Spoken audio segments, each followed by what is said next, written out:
Dame, we'll start with the end. You needed one ball on that last rack. Yeah. A couple teammates have already thought you waited too many ball on purpose. Just walk us through the end of that and winning your second in a row. I knew once I got to that three-point ball, the deep one, I was like, I could win it if I knock these down. Just give myself an advantage going into my my bonus rack right there before that last one. So I knew I had a good chance. So when I got to the final rack, I didn't know my exact score, but when I missed a couple, I heard the crowd just oohing and eyeing.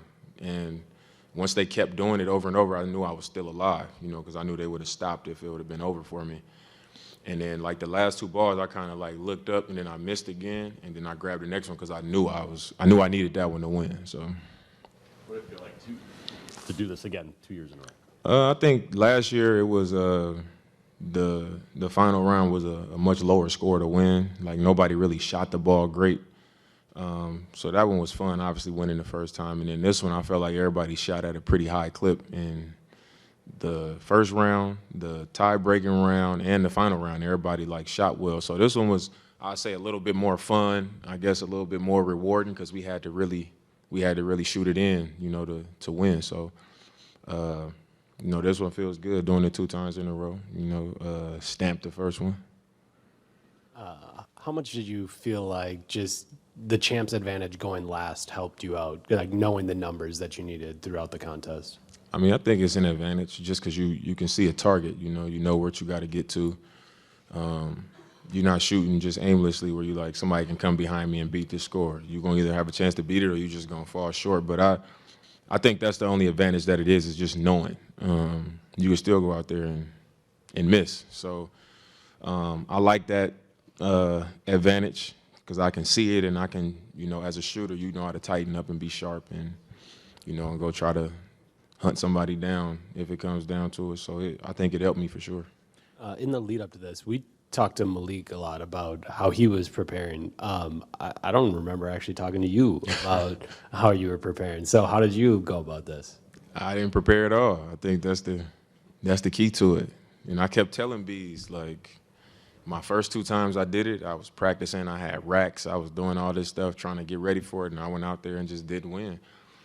And then last year, I just went in there. I never practiced. I never shot off a rack. I didn't do nothing. I just showed up and won. So this year, I was telling them, like, you trying too hard. You doing all this practicing. You talking about it a lot. Like, just show up and just shoot. And I think that's what's going to be best because when you practicing all that, you're just constantly thinking about it. And that was it, but I didn't practice at all. Third row in the center. Dan, this is only kind of semi-related to the three-point contest, but you've obviously helped shift the NBA with just the volume and the deep threes that you take. What do you feel like it is about right now the scoring surges we're seeing? Obviously, you had a 70-point game last year. What do you think it is about these surges you're seeing that really just the defense hasn't really caught up to maybe the new evolution of the offenses? I think the easy thing to say is like, oh, the defense in the league, But if you look at the pace of the game now compared to, how it was just a few years ago, it's a much faster paced game. And teams also shooting a lot more threes. You got a lot more guys on the floor that can make threes, that can make deep threes. So those things considered, it's going to lead to some high scoring. So I think that's what it comes down to. Jim in the front. Back to this, Dame. I know it's theater lighting, so I don't know if the 67,000 seat arena affected sight lines, but then also y'all had the green reflection from the court, and there was a lot going on, man. Yeah, I guess what did that look like, feel like, and what was that sort of adjustment? I think my first shot of every round was like off. It was like really short, or it was like to the left or to the right, because it's just your depth perception is a little bit off because you see a crowd in front of you, but to my right is like way out there. I can just see like a crowd way up high, far away. So it just threw me off a little bit.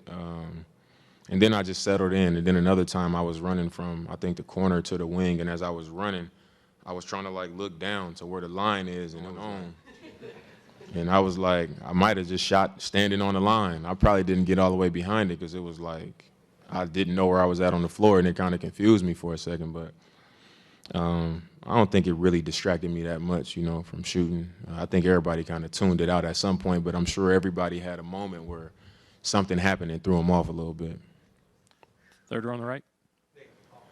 Been hot before. He scored 60 points, and you know when you entered into the zone, that rhythm. Do you feel the same rhythm in this type of atmosphere, and especially today? Yeah, I mean, in games, it's people guarding you, you running around, you a little more tired, and you still can get into that rhythm. But as a shooter, sometimes when I'm working out, I might hit, 50 threes in a row once I just keep seeing the ball go in, and it's the same motion over and over. So when it's like repetition and you just kind of turning and once you get comfortable with that motion, it becomes an easy shot and you can get into that zone pretty easily. Last question here on 2. Dame, Lachlan Ross, NBA Australia, to come down and visit Australia a couple of years ago. What were your favourite things, and do you think we'll ever get to see you back there? My favorite thing, I went to the zoo and they let me watch them feed the lions, and it was crazy. Like, I saw them in the cage. They let me watch them feed them, and the lions saw the food coming, but they were still in the cage, and they started just like kind of roaring a little bit. And it was like, I was probably as far as I am from you, from the cage. And like my chest was vibrating because it was just so powerful that it was like, it's crazy. Like that was a great experience. Thanks, Damian. For sure. Thank you.